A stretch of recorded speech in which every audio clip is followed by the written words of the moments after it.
The message came through just after midnight, a single vibration on the kitchen counter. I wiped my hands on a dish towel and reached for the phone, still half expecting it to be a delivery alert or a late work text. Instead, it was from my mother. 5 words that stopped everything. We all agreed, don't come home for Christmas. No punctuation, no warmth, just a statement that felt like a locked door.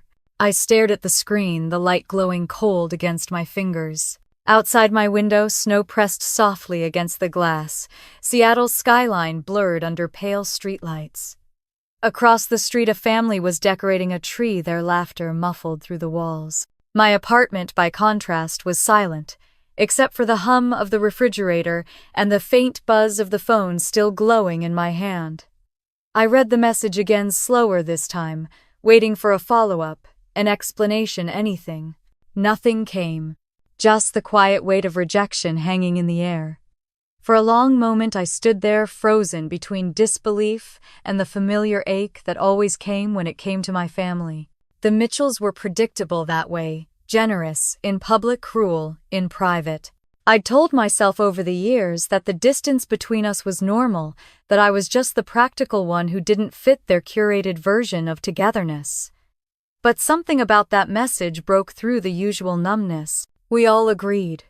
That meant a conversation had a vote taken, and my absence decided like a business deal.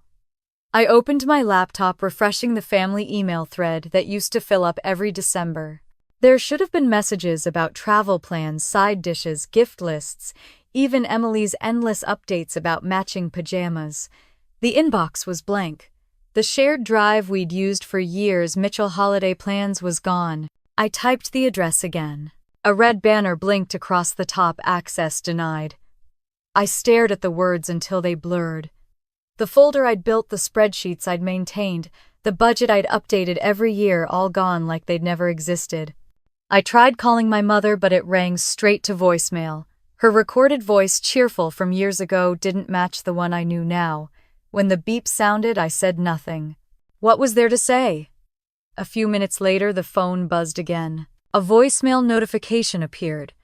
I pressed play, and her real voice filled the room. Lauren, it's just easier this year if you sit it out. Things have been tense, and we don't want drama. Let's talk after the holidays. Her tone was calm, like she was discussing a change in dinner reservations, not cutting her daughter out of Christmas. I set the phone down on the counter and leaned against the sink, the tile cool beneath my hands. My reflection in the dark kitchen window looked older than I remembered, eyes ringed from sleepless nights, jaw tight. I told myself not to cry, not to give them that satisfaction even in private, but my throat burned anyway. I thought of last year, how I'd driven down to Portland after working a 12-hour shift just to be part of the holiday they claimed was for everyone. I'd arrived an hour late, my arms full of wrapped gifts, and a pie still warm in its tin. The memory replayed clearly, the front door swinging open to a rush of laughter that wasn't for me. Emily, standing near the tree, champagne in hand, her perfect smile freezing for just a second before she said, "Oh, look who finally made it."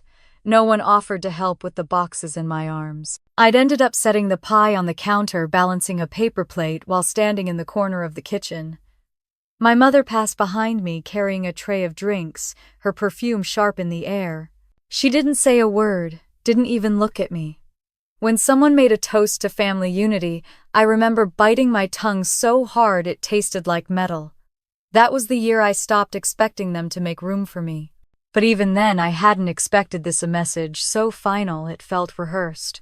I walked to the living room and sat on the couch, wrapping the blanket tighter around my shoulders. Outside, snow was beginning to stick, soft flakes building on the streetlights. Somewhere down the hall, a neighbor's music played faintly, a Christmas classic, the kind that used to fill our house when Dad was still alive.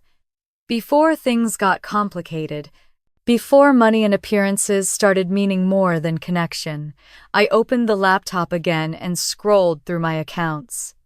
The holiday budget spreadsheet was still there, labeled neatly, as always, Family Fund. December. The last transaction showed a transfer from my account to my mother's 3 weeks ago. The note read catering advance. I exhaled slowly, remembering her call that night. Sweetheart, the caterer needs payment early and you're better with online stuff. I hadn't hesitated. I never did. For years I'd been the quiet provider, paying utilities, renewing insurance, covering shortfalls with a smile. They called me the reliable one. Apparently reliability had an expiration date. The clock on my stove blinked 12:45. I stood, poured a glass of water, and stared at the reflection of the apartment lights in the window. Behind me, the phone buzzed again. A new text from Emily this time. Don't make this a big deal, okay? We just need peace this year. My thumb hovered over the keyboard, 1,000 replies fighting to be sent. Instead, I locked the screen and placed the phone face down. The silence that followed was thick enough to feel. I thought of all the years I'd bent over backward to keep the peace-paying bills that weren't mine, smoothing arguments showing up even when I was unwanted. And now they'd decided I was the problem. Maybe I was. Maybe the quiet ones always were, because silence made people uncomfortable when they couldn't control it. I walked to the window and pressed my palm against the glass. The cold bit into my skin, sharp and grounding. Down on the street, a couple pulled a sled, their breath clouding in the air. Inside, my apartment glowed soft and warm, yet it felt hollow. I thought of that phrase again. We all agreed. The words weren't cruel by accident. They were deliberate, designed to remind me how alone I really was in that decision. Somewhere deep down beneath the ache, a different kind of feeling stirred, not anger yet, but something quieter, steadier. I was done begging for invitations to places I'd already paid to exist in. Done explaining my worth to people who measured love in convenience. If they wanted Christmas without me, they could have it. Completely. I reached for my phone one last time before heading to bed, half expecting more messages. But instead of a family apology, another notification blinked across the screen. It was from the bank. Holiday fund transaction confirmed. My lips parted slightly, a small, humorless smile tugging at the corner of my mouth. They'd used my transfer already. Perfect. I set the phone down, turned off the lamp, and stood in the dim light of the apartment. The hum of the city beyond the window sounded distant, like another world entirely. For the first time, the idea of not being part of their Christmas didn't feel like punishment. It felt like freedom waiting to be named. I whispered the words into the dark just to hear them out loud. Let's see how Christmas goes without me. The snow outside fell thicker, now blanketing the quiet streets. Somewhere in the distance, a siren wailed and faded. The heater clicked on, steady and calm. I climbed into bed, the glow from the phone still faint on the nightstand. On the screen, the message remained. We all agreed, don't come home for Christmas. I let the words sit there unblinking as the city settled into sleep. My eyes stayed open a little longer, tracing the outline of my ceiling, already knowing this wasn't just another holiday gone wrong. It was the beginning of something I hadn't allowed myself to imagine before, a reckoning quiet and certain, waiting for its moment. The next morning, the sound of my phone vibrating pulled me out of half sleep. Light leaked weakly through the blinds, cold and gray, the kind of Seattle morning that never quite wakes up. I reached for the phone, hoping maybe the message from last night had been some twisted joke, that someone had changed their mind. Instead, a new notification blinked on the screen. Group name changed, the real ones. I frowned and opened it, only to find that the family chat holiday hustle had vanished. Every message, every photo, every plan, from the past 6 years gone. When I tried to search the history, the app told me there was nothing to show. A hollow ache spread through my chest. Even digital memories weren't safe. A new text appeared from Emily. Don't make this a big deal, okay? We just want this year to be peaceful. I stared at it for a long time, the word swimming. Peaceful. Like my presence was violence. I typed out a reply, deleted it, then typed another and deleted that too. My hands trembled slightly. When you get ghosted by friends, you can pretend it's temporary. but being ghosted by your own blood feels like being declared dead while you're still breathing. I opened my email searching for anything, maybe an itinerary, an accidental CC. Nothing. Even my mother's email address bounced back with a message that said delivery failed, address not found. I sat back in my chair, the screen light reflecting off the glass of water beside me.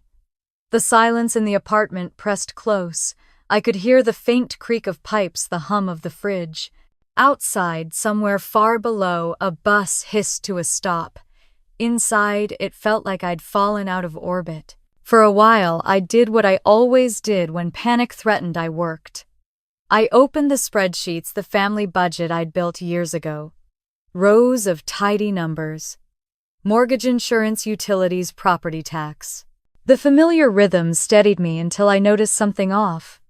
A new note appeared beside the utilities line, transferred, approved by LM. I blinked. I hadn't approved anything. The timestamp was 2 days ago.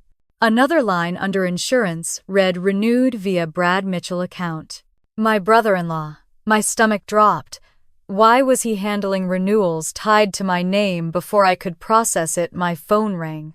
Mom. I hesitated, watching the screen blink with her name. Finally, I swiped. Hi, Mom.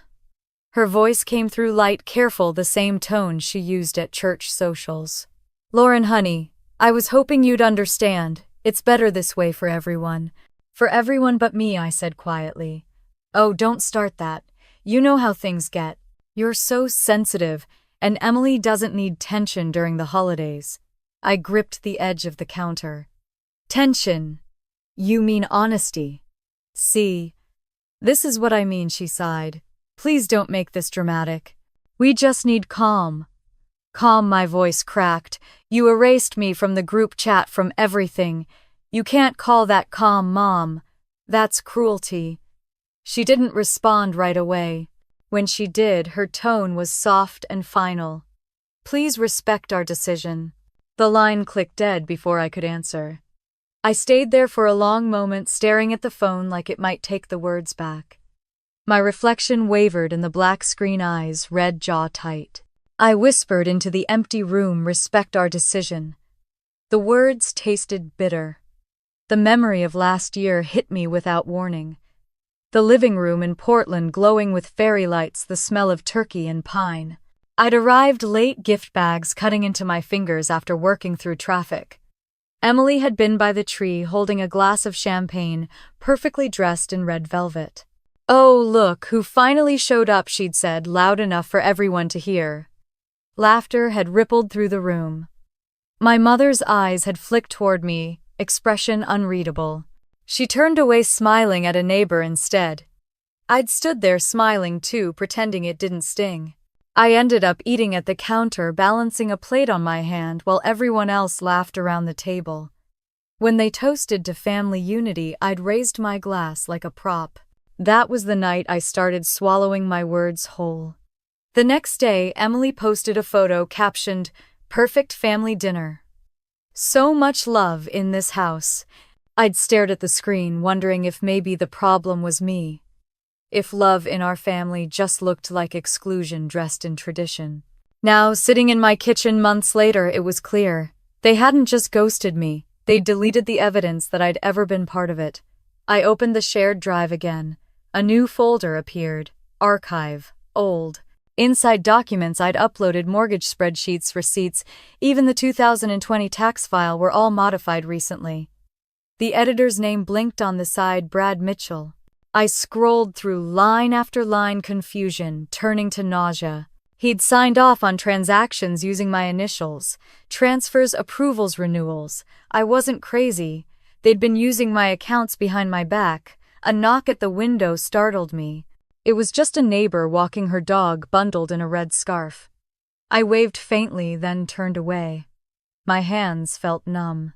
I reached for my phone again and scrolled aimlessly, half expecting another round of cold explanations. Instead, a text arrived from an unfamiliar number. "Hey, it's Tara, my cousin. We hadn't talked in months. Not since the last Thanksgiving, where she'd slipped me an extra slice of pie and whispered, 'You're not crazy, you know,'" I typed back. "Hey, Everything okay? Her reply came fast. I don't agree with what they're doing. Just keep receipts. Receipts of what I sent. She didn't answer. A few minutes later, another text popped up. You'll see. Just keep them. I set the phone down slowly. The hum of the refrigerator filled the silence again. Keep receipts. It sounded like a warning, but also a lifeline.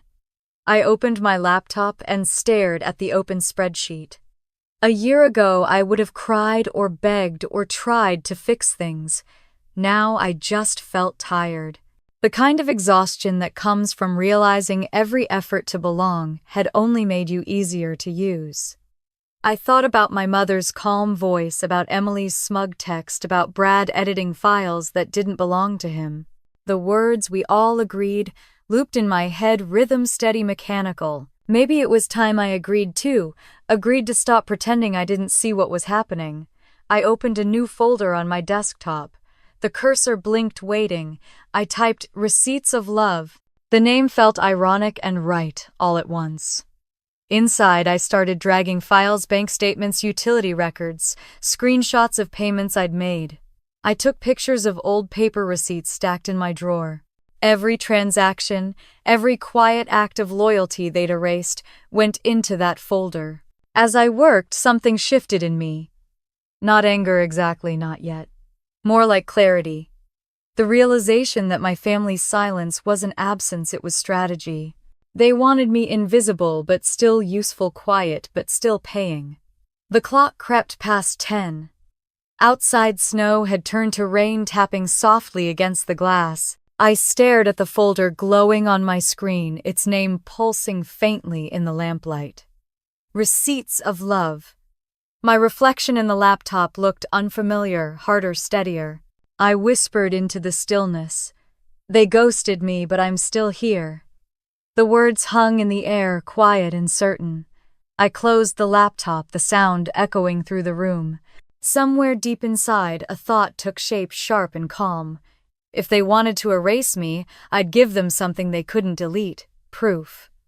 I turned off the light, letting the room fall into darkness.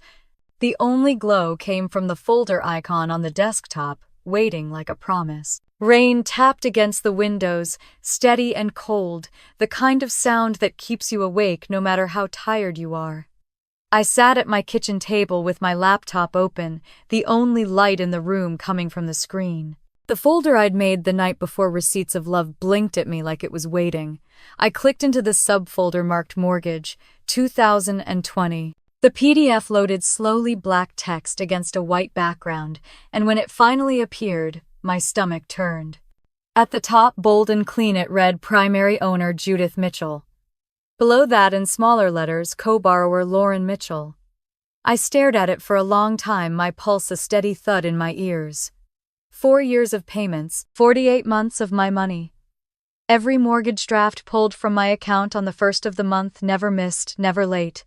Yet my name wasn't on the deed. I wasn't the owner. I was just the guarantee, the safety net. I scrolled through the pages, the lines of legal jargon blurring. The signature at the bottom, mine, looked naive. Confident even. I remembered the night I signed it. Mom had been sitting at the kitchen table, a pile of papers between us, her voice calm and practiced. It's just temporary, she'd said, pouring tea into a chipped floral cup. Until the bank feels comfortable. Once things settle, we'll switch it back to my name alone. I'd nodded, wanting to believe her. Back then, it felt like helping, like love. Now, reading those same words, it felt like betrayal dressed as responsibility. I opened my banking app. The record showed every automatic payment, $1,432 withdrawn each month for 4 years. My stomach clenched. I thought about all the times I'd skipped vacations, dinners, little luxuries, just to make sure that payment went through. I used to joke with my coworkers that my savings account was allergic to joy. Turns out it was allergic to me. I rubbed my eyes, the weight behind them sharp and throbbing. I could almost hear Mom's voice in my head, soft and firm all at once. You're the stable one, Lauren. I don't know what we'd do without you. And like a fool, I'd worn that as a badge of honor. I printed the contract, the pages sliding out warm and smooth. The sound echoed in the quiet apartment. Holding the paper, seeing my name beneath hers, made it real in a way the screen hadn't. I traced the ink of my signature with my finger, then dropped the pages flat on the table. I didn't cry. Not really. My eyes burned, but no tears came. Anger filled the space, instead cold, clean, almost clinical. When I opened my email, I noticed something else. Every utility bill, gas, electric, water, internet had my name on it. The addresses, though, were all for the house in Portland. My mother's house. The one where I was no longer welcome. For years I'd paid them automatically. "You're better with tech, honey," Mom had said. "Just set it up. We'll pay you back." But they never did. I clicked through each account. Gas, Lauren Mitchell. Electricity, Lauren Mitchell. Insurance, Lauren Mitchell. The same pattern. I was the quiet current that kept their lights on the unseen name behind every comfort they took for granted. I stood up abruptly, the chair scraping against the tile. My reflection in the window looked foreign. My hair was pulled back, messily, my face pale and tight. Behind me, the apartment stretched in small shadows. My place was modest, barely 600 square feet, but every bill here was mine. Every chair, every mug, every rent payment earned by my hands. The house I paid for in Portland had none of that. It was full of people who laughed at me over catered dinners. I could still picture the house clearly, the brick porch, the wreath on the door, the glowing lights during Christmas. I'd been there last year, standing in the cold with a box of gifts while Emily posed for photos inside. They'd toasted around the dining table, the one I'd bought as a housewarming present years ago. The same table where I was told there wasn't a seat for me anymore. The memory flickered like a cruel slideshow. My mother all smiles for the neighbors. Brad clinking glasses. Emily posting stories with captions like, "Grateful for family." The comments from strangers praising them for being such a close-knit clan. None of them knew the warmth in that photo was powered by the woman behind the camera, the one paying the gas bill. I walked back to the table, my steps heavy measured. On the screen, the cursor blinked like it was daring me to move. I opened a new folder beside Receipts of Love and titled it Frozen Accounts. The name felt fitting. One by one, I copied documents into it. The mortgage statements, the utility confirmations, the insurance records, every piece of proof. I wasn't sure what I'd do with them yet, but the act itself brought a strange calm. I'd been invisible for so long. At least now I had evidence that I existed, even if it was only in transaction histories. The clock on the wall ticked past 2. The air smelled faintly of rain and printer ink. I poured myself another cup of coffee, though it had gone cold before I even took a sip. My hand trembled as I held it. Not from fear, but from realization. I thought about all the nights I'd justified their silence. They're busy. They mean well. Family isn't perfect. Lies stacked neatly in my head like the rows of payments on that spreadsheet. Every one of them designed to keep me quiet. I walked to the window again. The streetlights shimmered on the wet pavement below. Somewhere a car splashed through a puddle, headlights slicing through fog. The city felt honest in its loneliness. At least it didn't pretend. I turned back to the table, opened my notebook, and started writing. Account numbers. Payment dates, renewal cycles. Every single financial thread tying me to that house. I drew a line beside each one, marking what I controlled. Gas mine, electric mine, mortgage mine, insurance mine. The list stretched longer than I wanted to see. When I reached the end, I tapped the pen against the page, a slow rhythm matching the rain outside. Anger didn't feel like fire. It felt cold, focused, precise. For the first time, I wasn't overwhelmed by the injustice of it. I was studying it, memorizing it, turning it into data I could use. They had called me controlling for years, the one who took things too seriously. Maybe control wasn't the insult they thought it was. I closed the notebook and looked at the folders glowing on the laptop screen. Receipts of Love, frozen accounts. They looked harmless, but they were truth. Quiet, organized truth. If they could erase me from Christmas, I could erase my name from their comfort. The thought came uninvited but stayed. It wasn't revenge yet. It was logic. Balance. I sat there for another hour, backing up the files onto a flash drive, labeling it House Evidence, 2023. When I finished, I placed it carefully inside a small box on the shelf next to old birthday cards and a photo of my father. By the time I turned off the lights, the apartment had gone completely silent except for the rain. I walked to the window one last time and pressed my palm to the glass. Across the street, someone's Christmas tree glowed warm and golden through the window. My breath fogged the glass. "Let's see how they survive," I whispered. "When the one they called too controlling stops holding things together."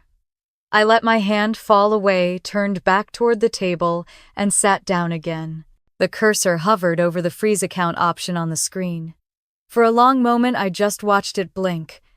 Then I smiled, small, steady, certain, and closed the laptop without clicking anything. Not yet. The night would wait, but so would I. 3 days passed before anything broke the silence. I went to work, answered emails, kept my head down. The motions of normal life were easier than sitting still. But even as I packed spreadsheets and reports into neat little boxes, the thought kept returning. How far did they go? Every time I closed my eyes, I saw the mortgage document, my name tucked beneath my mother's like a footnote. The betrayal was so clean, it almost looked professional. That evening, rain pressed against the windows in thin, constant lines. I was clearing out old messages when a new one slid into my inbox.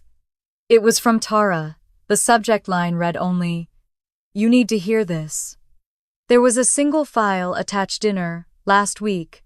M4A. No explanation, no emojis, no warning. My stomach tightened as I hovered the cursor over the play button. For a long minute, I just stared at it, half afraid, half curious. Finally, I pressed play. The first thing I heard was laughter. Soft, casual, familiar. The background clink of silverware and glasses. The kind of laughter that used to fill my mother's house every Christmas. Then came voices. Emily's unmistakable. "She's so cold. Everything she does feels calculated, like she wants applause for being decent." My breath caught. Brad's voice followed, low and smooth.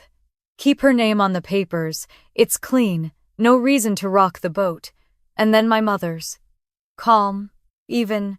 The same tone she'd used my entire life when she wanted to make cruelty sound like logic. "She's not really family anymore," she said. "She's just convenient." A burst of laughter filled the room. Chairs scraped. Someone poured wine. I stopped the recording. My hand stayed frozen over the mouse. The apartment was completely silent except for the rain, but I could still hear them. I replayed it, needing to be sure. The words hit the same way the second time, no hesitation, no remorse. Convenient. Not family. Just convenient. I sat back slowly, the air in my chest too tight to pull in. I thought of all the holidays I'd paid for, the bills I'd covered, the nights I'd defended them to friends who said I gave too much. I thought of my mother's smile, polite and composed, and how easily it could twist. For years I'd mistaken that tone for calm. Now I understood it was control. I played the clip again, this time with my eyes closed. I listened to every breath between their words. Emily's dramatic sigh, Brad's little chuckle. The clinking of a glass, the exact rhythm of their disdain. When it ended, I opened my eyes and dragged the file into the folder on my desktop, Frozen Accounts. I renamed it Family, Recording Proof, M4A. Then I copied it onto the flash drive and labeled the file there too. I moved slowly, deliberately, like I was handling evidence in a crime scene. Maybe I was. I stared at the drive sitting on the table, small, silver, harmless looking. Inside it was the sound of my own family agreeing to erase me. I thought I might cry, but the tears didn't come. What filled me instead was clarity. Silence wasn't weakness anymore, it was record-keeping. The heater kicked on in the corner, rattling softly. I closed my eyes and remembered the way they used to twist things, how easily they'd made me question myself. When I'd asked about the insurance payments 2 years ago, Mom had laughed. "Oh, Lauren, you worry too much. It's all under control." When I'd pointed out that the house tax bill had my name on it, Emily had said, "Not everything's about money, you know." And I'd believed them. That was the worst part. I'd believed their words over my instincts because they were family, and family was supposed to care. I opened my eyes again. On the table, the stack of papers from the mortgage still sat where I'd left them. I placed my hand on top, palm flat. The paper felt cold under my skin. They had called me cold. I almost laughed at the irony. Maybe cold wasn't such a bad thing. Cold didn't bend. Cold didn't burn itself trying to keep others warm. My phone buzzed. Tara again. "Did you listen?" "Yes," I typed. Her reply came fast. "I shouldn't have recorded it, but I couldn't stand how they talked about you." "Why now?" I asked. There was a pause before her next message. "Because I realized I could be next." For a moment, I didn't know what to say. I wanted to tell her it was fine, that I didn't blame her, but the truth was I didn't trust words anymore. They'd all been used against me before. Instead, I typed, "Thank you for sending it."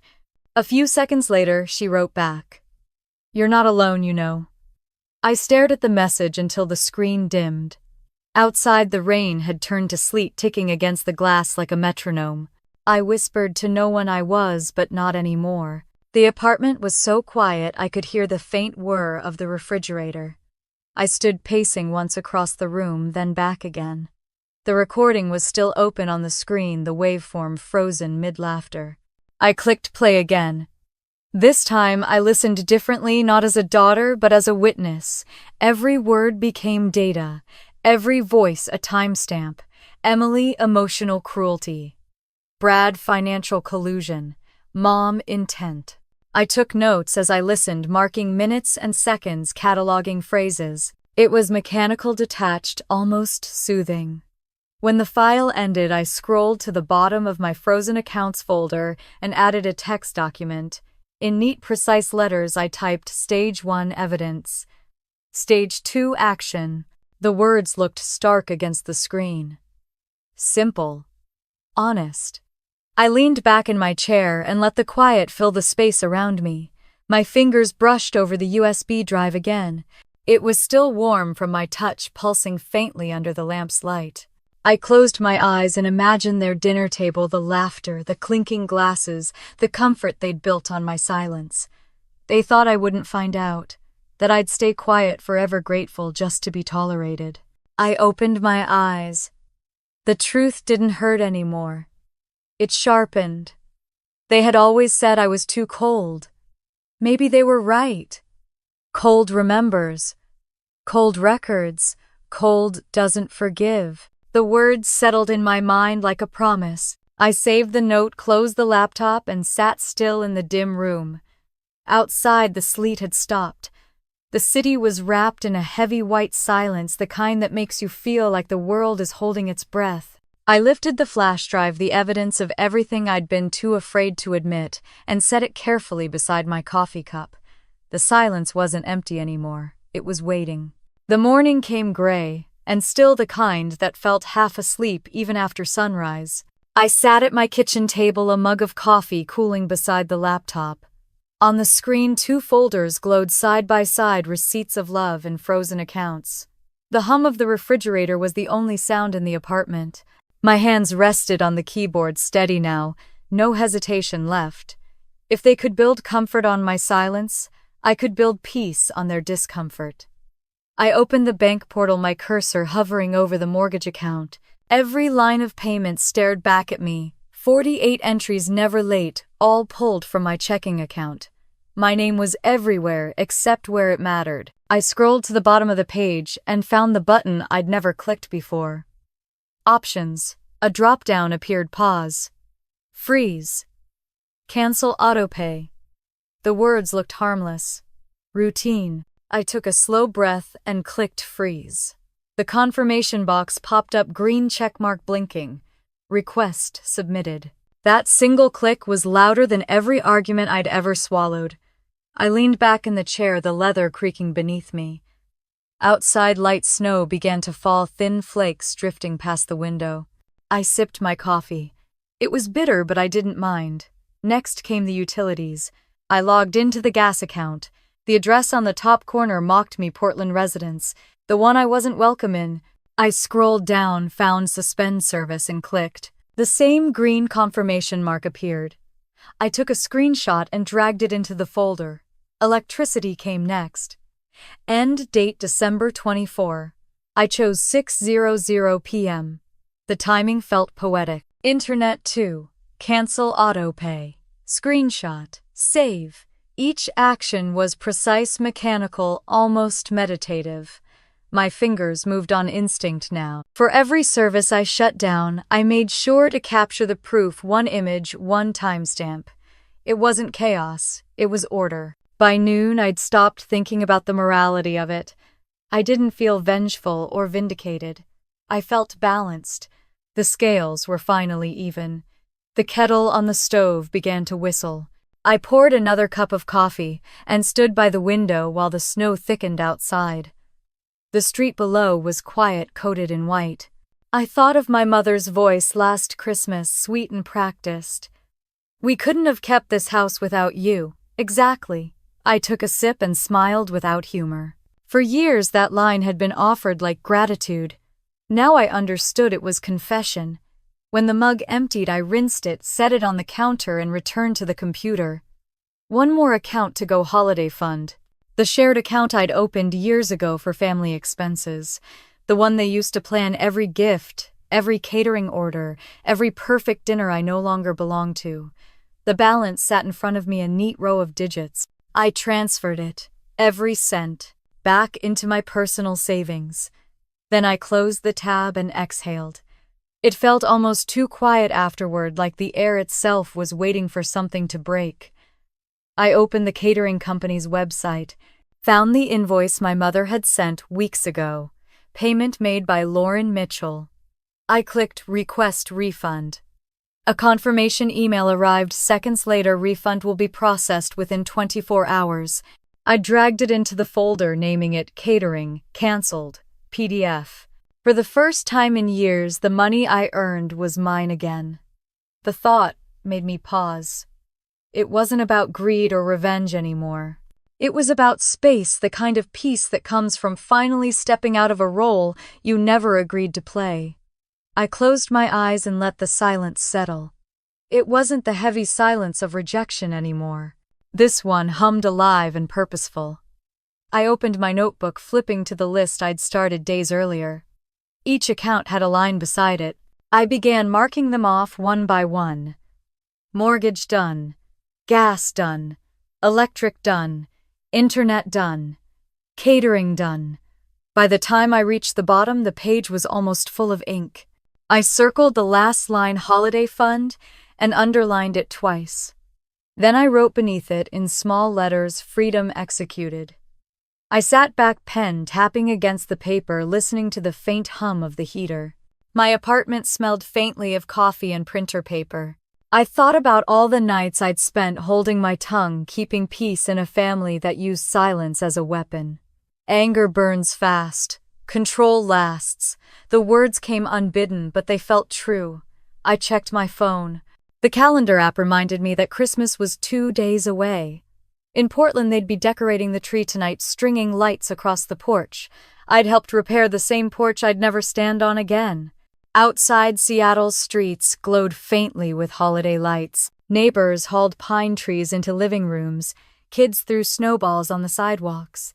The city buzzed with warmth and noise, and I stood apart from it all, calm and still. My revenge didn't need witnesses. It just needed power, and I'd already taken that back. I opened my folders again, scrolling through the neat rows of screenshots and receipts. Each image was a piece of truth frozen in time. One by one, I backed them up to the USB drive. When the progress bar hit 100%, I ejected it carefully and set it next to the old coffee mug. The flash drive gleamed under the lamp. Proof of silence, Deck 22. The clock on the stove blinked 3:04 a.m. I hadn't realized how late it was. My body was tired, but my mind was alert, wired on adrenaline and clarity. I turned off the overhead lights and let the glow of the laptop fill the room. On the screen, the frozen accounts folder sat beside receipts of love, perfectly aligned. Two halves of the same truth, the years I gave and the years I was done giving. I walked to the window.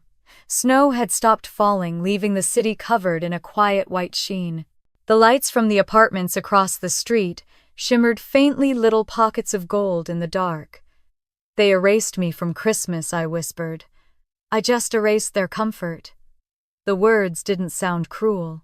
They sounded fair. I turned back to the table, closing the laptop gently. The reflection of the screen flickered once before fading to black. The folders remained in my mind long after the proof of what had been taken and what I had taken back. Outside, the wind picked up, brushing snow against the glass. I wrapped a blanket around my shoulders and sat still in the dim light, letting the quiet stretch until it felt infinite. By the time their tree lit up, every wire feeding it would already be dead. Christmas Eve arrived, dressed in silence. The city glowed in soft golds and silvers outside my window lights, flickering against the steady fall of snow. In my apartment, everything was still, just the low hum of the heater and the quiet rhythm of my own breathing. I woke late, stretched beneath the blanket, and reached for my phone. No new messages, no apologies. I made coffee, its warmth filling the air, and watched flakes drift down the glass like slow-moving ash. They said I was too cold, I whispered. Tonight, they'll learn what cold really feels like. The first alert came just after noon, a generic news push notification. Power outage reported in Portland area. I didn't react right away. I took another sip, opened my laptop, and let the screen light my face. Outside, laughter echoed faintly from the street below. Somewhere, someone was hauling a pine tree into a car. The contrast felt sharp, almost cinematic. I went about the day like it was any other. Cleaned the counter, wrote a few work emails, put on some soft jazz that drifted through the apartment like steam. Around 3, I started baking a small cake just for myself. No one else's favorite flavor to consider. No menu to please. Cinnamon, vanilla, quiet. When the timer beeped, I poured tea and sat by the window, the air rich with sweetness. The phone on the table buzzed once, then again. I ignored it the first few times. On the 4th, curiosity won. The first message was from Kay, my cousin. Power just went out. Whole house is dark. Another followed seconds later. Mom's yelling. Brad's trying to fix the breaker. I smiled faintly. The mug warmed my palms as I read each word. Then more came piling fast. Catering can't charge the card. Brad's on the phone with the bank. They said account is frozen. Guests are getting restless. I set the phone down beside me, watching it buzz like a trapped insect. Outside, carolers' voices rose faintly from the next block, soft, cheerful, blissfully unaware. I took a bite of cake. Sweet, light, perfect. By 5, the messages turned frantic. Emily this time. Did you do this? No greeting, no hi. Just accusation. Another one followed almost instantly. The power company said the account holder froze it. That's you, isn't it? I turned the phone face down, then picked it back up. My thumb hovered over the keyboard. I typed 3 words, Merry Christmas, Emily, and then deleted them. The satisfaction was better in silence. The sun sank lower. The apartment dimmed to amber, the glow of the lamp soft against the snow outside. My playlist looped to an old instrumental track, the kind that sounded like the inside of peace.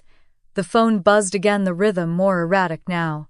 Brad's card declined. Mom's crying. Guests leaving. This is a nightmare. Each line lit up, then faded as quickly as it appeared. I didn't need to reply. Every alert was a heartbeat of the storm I'd predicted.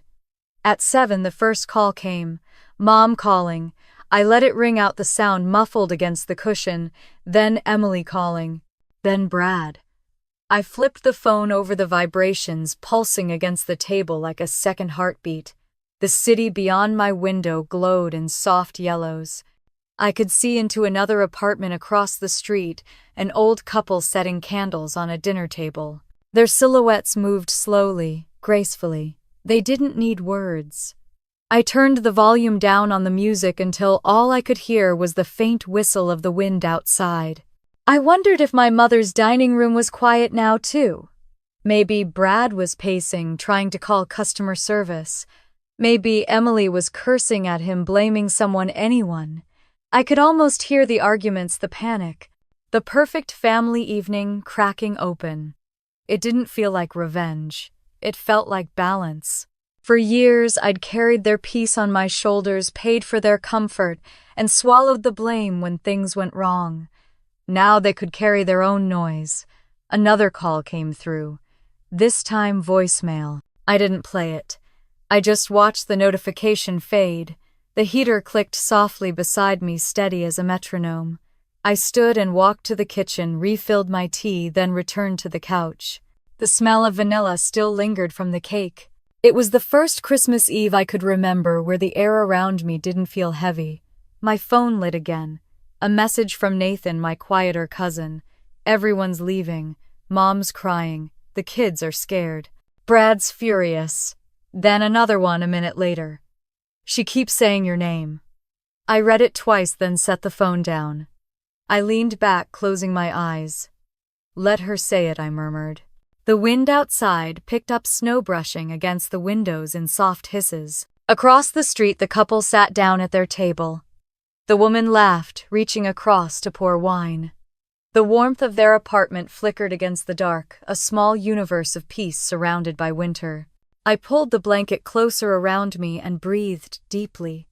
The scent of cinnamon, the hum of the city, the faint vibration of unanswered calls, it all blended into one long, even note. The silence between each buzz stretched longer now. Less frantic, more defeated. I picked up the phone once more, scrolling through the feed of messages. Each one was like a scene from a play that had already ended. Power's still out. The food spoiled. Guests left. Mom's crying again. At the very bottom, a final one. It's over. I stared at it for a long moment before locking the screen. The clock on the microwave read 9:42 p.m. I stood and walked to the window. The snow had stopped, leaving the world clean and pale. The city's lights reflected in streaks across the glass. Now it's over for me too, I said softly. The heater hummed on cue, steady and sure. I reached for my phone, not to check for more messages, but to play a song. Silent Night. The opening notes drifted through the apartment, gentle and slow. Sleep in heavenly peace, the words whispered. I smiled faintly. Their night was dark, but mine finally had light. Morning light slipped through the blinds, pale and quiet. The snow outside had thickened overnight, softening the city into a white hush. I woke to the sound of my phone vibrating on the nightstand. Notifications stacked one after another, their glow spilling across the sheets. When I finally reached for it, the first headline made me sit up. Mitchell family Christmas disaster goes viral. Beneath it was a blurry photo of my mother's house, porch lights off, guests bundled in coats, faces turned away. The caption read, "What happens when you freeze your own party?" I stared at it for a long moment, the corners of my mouth curving slightly. The internet had done what it always did. By mid-morning, hashtags had started circulating. Number Mitchell meltdown. Number holiday scandal. News sites were already quoting unnamed guests about financial confusion and canceled catering. A local channel showed footage of neighbors talking on their driveways, shaking their heads sympathetically. My mother's name, Judith Mitchell, glowed bold in the headlines. Local philanthropist's Christmas event canceled amid unpaid bills. I set the phone down and poured coffee, the scent filling the quiet kitchen. Steam curled against the cold air as I leaned on the counter and scrolled again. In the comment sections, strangers dissected every rumor. Classic case of fake charity types. If you live off your daughter's money, maybe pay the power bill. That's karma in high heels. I took a slow sip. The coffee was bitter, grounding. I didn't add sugar. More notifications blinked across the screen, texts this time. Emily first. You destroyed everything. The charity dropped Mom. The neighbors are talking. Hope you're proud of yourself. I opened it, read it once, and archived it. A new one came seconds later. Brad says the bank is reviewing his accounts. Did you send something? No greeting. No apology. Just accusation. I saved the thread screenshot after screenshot, filing them neatly into frozen accounts. Another message appeared. Mom can't stop crying. For years she'd told me that silence was respect. I was simply giving her the same courtesy. By mid-afternoon, the fallout had spread beyond gossip. News articles multiplied, quoting financial sources that outlined exactly who had been paying for the Mitchell family's property, utilities, and events. The sources were unnamed. I didn't need to read between the lines to recognize the evidence. My own documents, receipts, transfers, emails had found their way into the right hands. The charity board released a statement online. We appreciate Mrs. Mitchell's years of involvement, but have accepted her resignation effective immediately. Underneath, the comments were merciless. Maybe next time she can host with her own money. The apple doesn't fall far from the fraud tree. I scrolled, slowly, detached, as though reading about strangers. When I reached the photo of my mother, a candid shot taken outside her house that night, hair unkempt, coat pulled tight against the dark, I stopped. The caption, "A difficult time for the Mitchell family." For a moment, something heavy stirred in my chest. Not guilt, not satisfaction, just a hollow recognition. She finally had all the attention she'd always wanted. Another buzz. This time Tara. They're all blaming each other. Emily says it's Brad's fault for not checking the bills. Mom's furious. Brad's moved out for now. It's chaos. I typed back, "Are you okay?" Her response came quick. Better than ever. You did what I never could. I stared at the words until they blurred. I didn't destroy them, I wrote back. They did that themselves. No reply came after that. She didn't need to send one. Outside, Seattle glimmered in muted sunlight. I pulled on a coat and stepped outside for the first time in days. The cold air bit at my cheeks, but it felt clean, almost new. The sidewalks were slick with melting snow, the city alive with the rhythm of people moving on shopping bags, laughter, dogs tugging at leashes. Nobody here knew what had happened 300 miles south. Nobody cared. At the corner cafe, the barista smiled. "Merry Christmas." I smiled back, the words rolling off my tongue easily. "You too." No one there knew I'd spent the night ending a legacy. When I returned home, another voicemail waited. The transcription previewed on my screen. "This is Rachel Carter from the Portland Journal. We've received documentation about the Mitchell accounts. Can you confirm authenticity?" I called her back. Her voice was brisk, professional. "I won't take much of your time," she said. "We've verified several payments linking your name to the Mitchell property and utilities. Are they legitimate?" "Yes," I said simply. "You're the co-borrower on the mortgage." I was. She hesitated. "Would you like to go on record?" "No. Any statement you'd like to add?" I thought for a moment. Then said, "Just let the truth speak." She paused, then her tone softened. "For what it's worth, it's already speaking loud." When the call ended, I stood in the stillness of the apartment, phone warm against my palm. Outside, the sky was dimming, streaks of pink and gray colliding across the horizon. The heater clicked on its steady hum, wrapping the room in quiet warmth. I sat at the table, opening my laptop. On the homepage of the Portland Journal, a new article glowed at the top. "Judith Mitchell resigns from charity board amid financial misconduct allegations." The photograph was the same as the earlier one, but cropped tighter. Her smile was gone.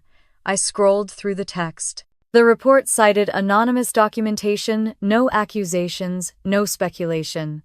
Just facts, just proof. It didn't feel like victory. It felt like an ending. I closed the laptop and poured myself tea, the steam curling into the fading light. On the counter, the USB drive still sat where I'd left it, its silver surface reflecting the last of the Sunday. I thought about the night before, the darkness in their house, the chaos, the calls I didn't answer. They'd lost power once. This time it wasn't electricity. It was the illusion that they ever had control. I took a sip, the tea cooling against my lips. The snow outside had turned to rain soft against the window. For the first time in years, I didn't feel watched or needed or blamed. Just free. The city lights flickered to life one by one, small constellations spreading across the skyline.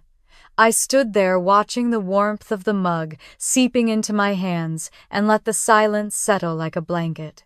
Justice, I realized, didn't always come with noise. Sometimes it arrived as quietly as the first snow covering everything that once seemed permanent until all that was left was calm. A week passed before the noise faded. The headlines disappeared, the gossip threads went quiet, and the world moved on the way it always does, fast and forgetful. The scandal that had cracked open my family's name was already being buried under new stories. In that quiet, something strange happened. I didn't feel empty. I felt steady. The quieter the world became, the stronger I felt. Morning light slipped across the kitchen counter as I poured tea. Steam curled in the air, catching the soft sunlight. My phone buzzed once with a message from Tara. "They're not talking to anyone. The house is empty." I watched the words fade on the screen and set it down without replying. For once, silence wasn't punishment. It was peace. I went back to work that Monday. The office hummed with the muted chatter of people easing out of the holidays. Someone 2 desks over whispered, "Did you see that story about the Mitchells?" I caught my name under her breath but didn't react. At lunch, my manager Karen leaned over and asked softly, "That Mitchell family in Portland, are you related?" I stirred my coffee, the spoon clinking against the cup. "Used to be," I said, smiling just enough to end the question. She nodded, unsure whether to apologize or move on. I preferred that she didn't say anything else. By evening, the sky had turned violet over Seattle. The air smelled faintly of rain and exhaust. I walked home without checking my phone, my breath visible in the chill. For the first time in years, I didn't feel the pull to explain myself, to defend my place in someone else's story. I was finally walking in mine. When I got home, I opened my laptop and stared at the 2 folders that had defined the last month of my life, receipts of love and frozen accounts. The cursor blinked between them like it was asking for permission. I clicked both open and scrolled slowly through the files. Screenshots, statements, audio recordings, every piece of proof I had ever needed. One by one, I selected them all and compressed them into a single file. I named it Truth. Then I dragged it to the USB drive on my desk, watched the progress bar fill, and deleted everything from the computer. The sound of the trash bin emptying was small but final. The proof had done its job. I didn't need it to breathe anymore. Later that night, Tara called. Her voice sounded tired but softer than before. "They're all blaming each other," she said. "Emily says it's Brad's fault for everything. Mom doesn't leave the house. But she asked about you." I hesitated, my hand tightening around the phone. "What did she say?" "She just said your name, over and over, like she was trying to make it mean something again." I looked at the window. Snow had melted from the glass, leaving streaks of water that caught the streetlight. "Sometimes silence is louder than answers," I said. Tara didn't reply for a moment. Then she sighed. "You're stronger than any of them." I smiled faintly. "Maybe just quieter." After the call, I pulled on my coat and walked down to the waterfront. The city was still alive, traffic, laughter, a saxophone playing somewhere near Pike Place. The river shimmered under the bridge, lights black and gold ripples catching the wind. I leaned against the railing and watched the ferries move across the water. Everything felt both enormous and small. A year ago, I would have been at my mother's house right now, setting tables, checking invoices, trying to earn the belonging they rationed like air. Now I belonged only to myself, and somehow that felt enough. Freedom was quieter than I'd imagined, but it fit me perfectly. When I got home, a small box sat outside my door. No return address. I brought it inside and opened it carefully. Inside was a tin of cookies, handmade, uneven, dusted with sugar. A small note lay on top. "For you, Merry belated Christmas. T. I smiled, setting it on the counter. The scent of cinnamon drifted out as I lifted the lid. I took one, the sweetness soft on my tongue. It didn't taste like forgiveness. It tasted like beginning. I carried my tea to the couch and turned off the lights. The city outside blinked in reflections across the window. Somewhere far below, a siren wailed, then faded. The stillness that followed was almost holy. I reached for the USB on the table, holding it between my fingers. The small metal shape that had once felt heavy now just felt neutral, harmless. Proof without purpose. I plugged it into the laptop, opened the folder labeled Truth, and hovered over one of the old audio files. The recording Tara had sent. I pressed play. The first few seconds brought back the familiar clinking of glasses, the laughter, the words I'd memorized. She's just convenient. My mother's voice, even and controlled, slid through the speakers. I let it play for a moment longer, then stopped it halfway through. I didn't need to hear the rest. I already knew the ending. For a long time I thought silence meant losing your voice. Now I knew it's what keeps it safe. I closed the laptop, the screen fading to black. I slipped the USB into a small wooden box on the shelf, beside a photograph of my father, one of the few family pictures I'd ever kept. In it, he was standing by a lake, sunlight, sharp on his face, holding a fishing rod with a grin that looked real. I placed the box beside it and whispered, "It's done." The heater clicked softly as I walked to the balcony. The night air was cold enough to sting. I leaned against the railing, watching the city lights shimmer across the water. A plane crossed overhead, just a silver trace against the dark. I breathed in slowly. The air smelled of rain and possibility. Somewhere in the distance, bells chimed the late hour. The world had been loud enough. My silence at last was mine. 2 weeks after the headlines vanished, the world felt oddly still. No calls from reporters, no more whispers at work, no reason to look over my shoulder. The silence didn't feel empty anymore, it felt earned. I was pouring coffee one gray morning when my phone buzzed on the counter. The number was unfamiliar, but the area code was Portland. I almost let it ring out, but then another notification followed. "It's me, Mom." I froze. My thumb hovered over the screen, not sure if I should open it. For a long moment, I just stood there, listening to the slow tick of the kitchen clock. When the message expanded, it wasn't long. "I'm not asking for anything. I just want to talk. The truth never disappears. It just waits for the moment you're ready to answer." I didn't reply. Not right away.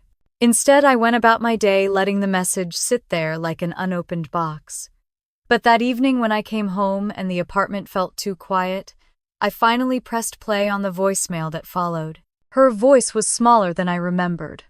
"Lauren, I know you don't owe me anything, but I need to say I'm sorry. I thought I was doing the right thing, keeping the family together, keeping up appearances. But I hurt you, and I see that now. I hope someday you'll pick up." The message ended with a click, and I sat in the silence that followed, staring at the wall. I wasn't angry anymore. That was the strangest part. I just felt distant, like the voice belonged to a stranger telling a story I used to be part of. The next morning, Tara called. Her tone was hesitant, almost pleading.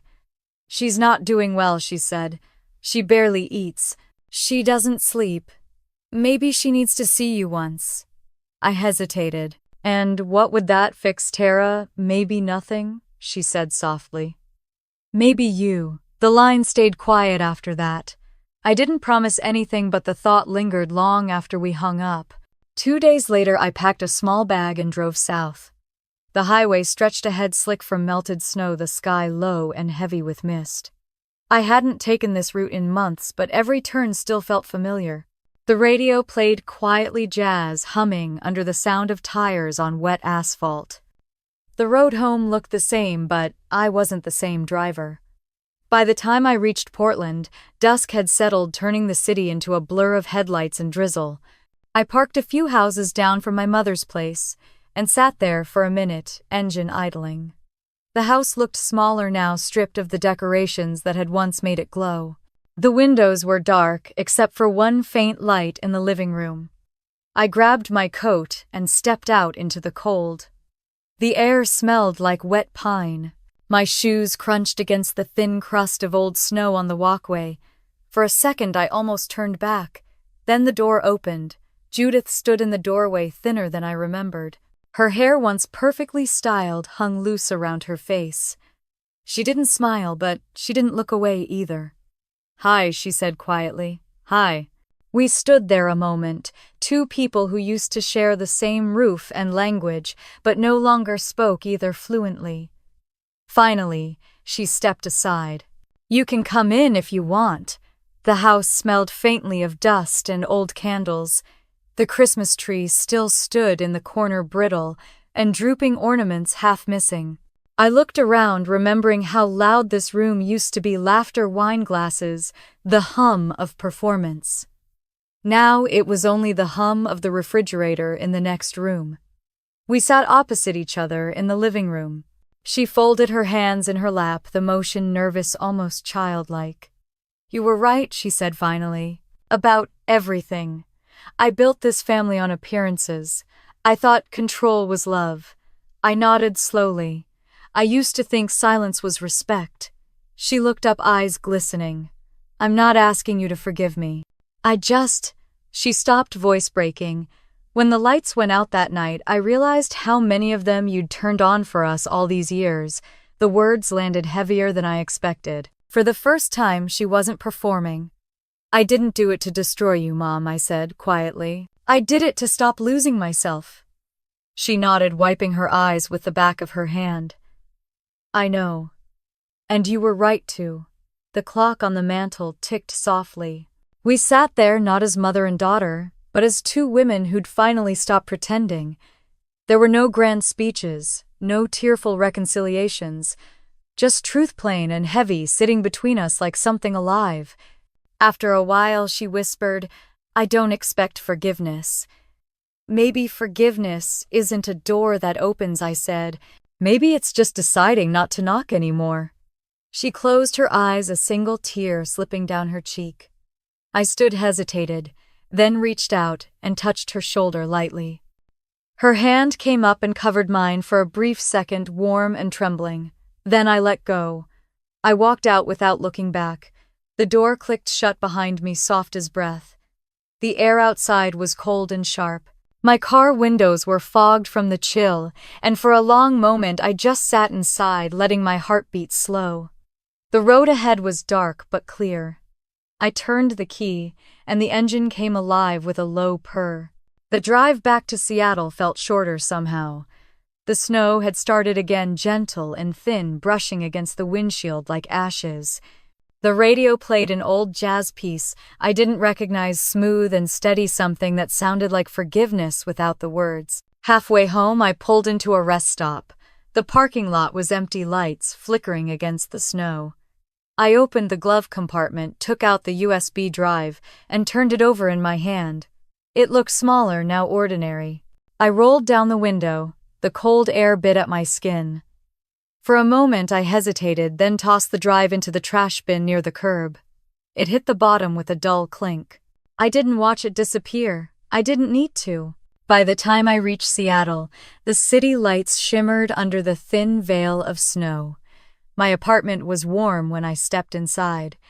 I lit a single candle on the table and opened my journal. I wrote one line: "Truth always finds its way home."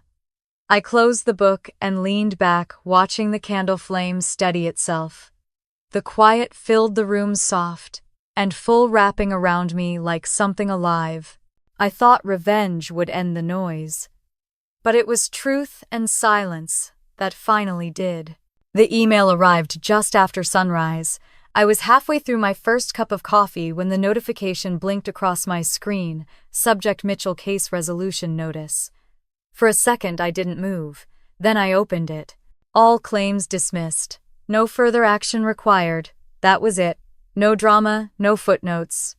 Just a clean line of text that closed 3 years of exhaustion. I leaned back in my chair and stared at the ceiling, the morning light spilling across the table in soft gold.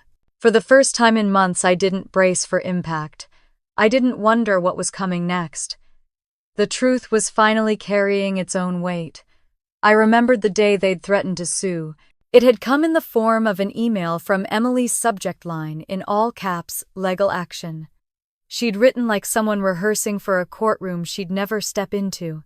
"You'll regret what you've done. We're talking to lawyers." A few days later, Brad followed with a scanned letter on bank stationery, accusing me of malicious interference and emotional distress. I had forwarded it straight to my lawyer, David Miller, without a single reply. David had called me that afternoon, his voice calm. "They have nothing," he said. "Every account, every payment, every transaction, your name is the only one that appears. You could wallpaper your apartment with proof." Now, weeks later, his prediction had come true. The phone buzzed on the counter. David again. "It's over," he said when I answered. "They tried mediation, but no firm wanted to take the case. No one wants to represent a family trying to sue the person who paid their bills." "So that's it?" I asked. "That's it," he said. I could hear the smile in his voice. "You're clear financially, legally, all of it." I exhaled slowly. "Funny," I said, "how silence used to sound like danger. Now it just sounds like peace." He chuckled. "Enjoy it, Lauren. You've earned quiet the hard way." After we hung up, I sat at the kitchen table for a long time, watching the sun climb higher through the blinds. The city outside was already awake, buses hissing at stops, a dog barking in the alley, but inside everything felt suspended, like the world had paused long enough for me to notice that nothing was heavy anymore. By noon, I found myself at the bank downtown signing the final release form for the old mortgage. The clerk, a young woman with a warm smile, looked up from the document. "Congratulations, Miss Mitchell. You're officially free of the property." The pen clicked in my hand as I signed. "Thank you," I said, and meant it. When I left, the winter sun caught on the glass buildings, scattering light across the sidewalk. Each step felt lighter, measured, final. It wasn't revenge anymore. It was reclamation. That evening, Tara sent a message. "Mom's moving to a smaller place. She's calmer now. I think she finally understands." I stared at the words, thumb hovering over the keyboard. "Tell her I hope she finds peace," I typed. A minute later, Tara wrote back. "What about you?" I smiled faintly at the screen. "Already did." Afterward, I opened my laptop out of habit. The desktop looked empty. No more evidence folders, no screenshots, no files named proof or frozen accounts. I'd deleted them all months ago, but tonight, I felt the absence more deeply. The emptiness wasn't loss. It was space. The silence on that screen felt cleaner than any apology ever could. A week later, David invited me for coffee. He was already at the table when I arrived, flipping through a legal pad. When he saw me, he smiled. "You look different," he said. "Lighter," I replied. "You handled this better than most clients I've seen," he said. "Most people want to scorch the earth. You just let the truth do the burning." I stirred my drink, watching the cream swirl. "Grace wasn't a choice," I said. "It was survival." He laughed quietly. "You'd make a hell of a lawyer." "I think I'm done with courtrooms," I said. We talked a while longer about everything and nothing, the weather, Seattle traffic, a new case he was taking on. When we said goodbye, he shook my hand with a sincerity that caught me off guard. "Take care of yourself, Lauren," he said. "You've earned your peace." Walking home, the city felt almost soft beneath the streetlights. Snow was falling again, lazy and slow, each flake catching the glow of passing cars. My breath came out in little clouds that disappeared into the cold. That night, back in my apartment, I opened my journal and began to write a letter, not to anyone else, but to myself. "Dear Lauren, you were never erased. You were simply written in invisible ink until the light found you." I read the line twice, then folded the page and tucked it between the covers of the old notebook that had followed me from apartment to apartment. Not to keep, but to release. I walked to the window and looked out at the skyline. The Space Needle glowed faintly through the mist. A gust of wind shifted the curtains, brushing cool air against my face. I thought about the long road it had taken to reach this stillness, the lawyers, the accusations, the silence that used to feel like punishment, but had become something sacred. The law had confirmed what I already knew: I was free. The pen I'd signed the release with sat on the counter. I picked it up, clicked it once, and set it down again. The sound was small but final, like a gavel falling at the end of a trial. Outside, the city lights shimmered over the wet streets. For years, I'd lived under their rules, their signatures, their silence. Now the law had my name, and so did my peace. The moonlight poured across the floor in long silver bands. The city outside was quiet, soft, with the promise of early spring. I sat at my kitchen table with a mug of tea, the steam curling upward in slow spirals. There were no messages waiting, no unopened emails, no tension humming beneath the surface, just stillness. I pulled an old notebook from the drawer, the same one I had once filled with evidence, account numbers, and plans. The pages that used to feel heavy now smelled faintly of paper and dust. The last half was blank, untouched. For a long time I just looked at it, then whispered to myself, I don't owe her words. But maybe I owe myself the peace of writing them. I picked up a pen. The first line came easily. Mom, I don't know if you'll ever read this, and maybe that's the point. The sound of the clock ticking filled the silence as I wrote. I used to think I'd never be able to say anything to you again without shaking. But here I am, steady enough to hold a pen. That feels like something. I paused, sipping the tea, its warmth grounding me. Outside, a car passed, its tires hissing against the wet street. The world felt far away and yet somehow close enough to touch. You taught me a lot of things, Mom. How to host a dinner without a wrinkle in the tablecloth. How to hold my tongue when I wanted to scream. How to smile in public even when something inside me was cracking. I learned silence from you, only I used it differently. You used it to hide. I used it to survive. My hand moved slower now, but the words didn't stop. They came like air I'd been holding too long. For years I thought you didn't see me.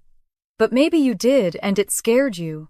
You saw the version of yourself that still cared, that still felt, and you couldn't bear it. So you shut it out. You shut me out. I can forgive that now, even if I don't fully understand it. The pen wavered slightly at the memory. I closed my eyes and saw her standing in the old kitchen, her back turned, as she stirred a pot of soup, pretending not to hear me when I said I was leaving early. The memory wasn't sharp anymore. It had softened around the edges like a photo faded by time. Then another one surfaced. I was 13. She was brushing my hair in the late afternoon light. The window was open, and the wind carried the scent of lilacs. We didn't speak, and yet something about that silence was kind. It was one of the few moments that felt almost safe. Maybe we were better to each other before we learned how to talk. I turned back to the page. I forgive you, but not because you asked, because I need to stop carrying what you dropped. You broke me quietly, Mom, but I rebuilt just as quietly. And that's something you gave me too, whether you meant to or not. A faint smile tugged at my lips as I read the words.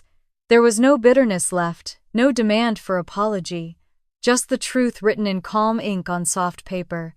I know now that I don't need to hear your voice to feel peace. I can make it myself. I don't want to reopen anything. I just want to end this the right way. When I finished, I signed only my first name. No closing line, no dramatic flourish. Just Lauren. It felt enough. I folded the letter neatly and slipped it into an envelope. On the front, I wrote 2 words in small handwriting for Mom. The ink bled slightly into the paper like it had been waiting there all along. I lit a small candle on the table, the flame flickering softly. The air moved gently through the open window, carrying the faint scent of rain and earth. I stood for a moment, the letter in my hand, then smiled. Some truths aren't meant to travel, they just need to be said. I set the letter on the table beside the candle and blew out the flame. The room fell into shadow, but not darkness. The moonlight filled in the rest. When morning came, the light filtered pale and gold through the blinds. The letter still lay where I'd left it. I made coffee and stood over it for a while, reading the 2 words on the envelope again. It didn't ache this time. it just felt finished. I went to the bookshelf and took down the small wooden box that once held the USB labeled Truth. I opened it, placed the letter inside, and closed the lid. The latch clicked softly, a sound that reminded me of closure, not confinement. I whispered, "Maybe this is what legacy really means. Not what you leave for others, but what you leave behind in yourself." Outside, the city had begun to wake. Cars honked faintly in the distance. The sky was pale, touched with the first green hint of spring. I poured myself another cup of coffee and stepped out onto the balcony. The air was crisp, carrying the smell of rain on concrete. Below, a child laughed as his mother chased him down the sidewalk, her voice rising with warmth. I smiled, watching them until they turned the corner. Then I looked down at the mug in my hands, the steam rising in slow ribbons, and breathed deeply. Forgiveness didn't sound like words, it sounded like mourning. March came quietly. The ice that had clung to the edges of the rooftops melted into thin streams, sliding down to meet the sidewalks below. When I opened the window that morning, the air didn't sting anymore, it opened. The world smelled faintly of wet earth and something new trying to grow. I stood there for a long time, breathing it in. The radiator hummed behind me, steady and low. On the table sat a vase with 3 yellow tulips, bright as sunrise. I'd bought them the day before on a whim. My mother used to call that color too loud. I liked the way it shouted against the gray. The kettle clicked off. I poured coffee, added nothing to it, and watched the steam rise and twist into the light. My phone buzzed once. A message from Tara. "Mom's doing better. She's starting to plant again." I read it twice, smiling before setting the phone down. "Good," I whispered. The word hung in the air, gentle as a prayer. I had spent so long fighting for peace that I'd almost forgotten how to simply live in it. The apartment was bright now, sun spilling across the floorboards, the faint scent of tulips mixing with coffee. The silence didn't feel like emptiness anymore. It felt like breathing room. Work came easily again. A small freelance project landed in my inbox that week. Nothing grand, just steady work, and I found myself grateful for it.